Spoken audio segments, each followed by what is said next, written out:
Hello and welcome to KLM Institute. Today we bring you one of the most powerful developments in international law and global justice.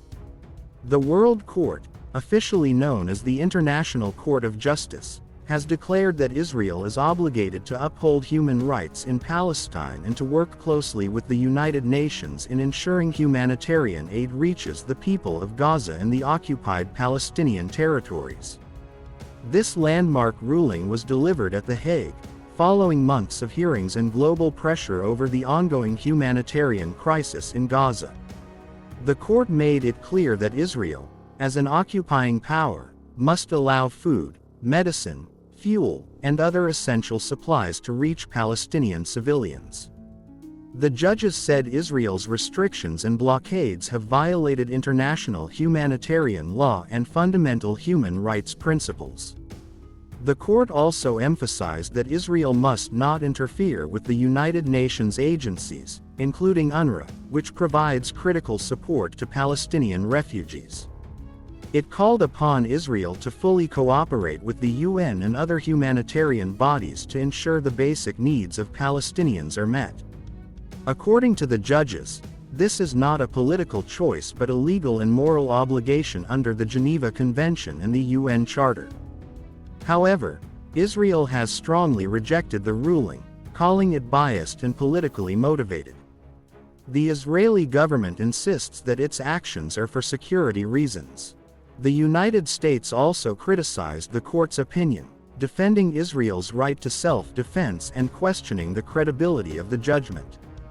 Despite that, several European and Asian countries, including Norway and Slovenia, have publicly urged Israel to comply with the World Court's decision, saying it's time to restore humanity and uphold the rule of international law.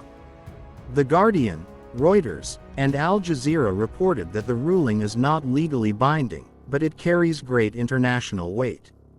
The United Nations General Assembly may now move forward to adopt resolutions based on this advisory opinion, putting more diplomatic pressure on Israel.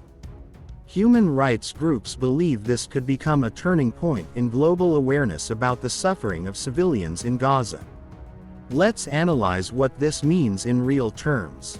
The World Court's decision has drawn a line between humanitarian responsibility and political justification. It challenges Israel's long-standing blockade of Gaza and calls on the international community to hold it accountable. It also reminds the world that international law cannot be selective. It must apply equally to every nation, big or small. For millions of Palestinians who have suffered displacement, hunger, and violence, this ruling offers at least a symbolic form of justice. But whether it translates into real change depends on how the international community acts now. Will countries pressure Israel to lift restrictions? Will the UN enforce humanitarian access? Or will it remain another ignored judgment in world politics? At KLM Institute, we believe this case represents a crucial test for global conscience and collective responsibility. The world is watching. Not just the politics, but the principles of humanity and justice that are at stake. Thank you for watching and stay connected with KLM Institute for more global updates and analytical insights.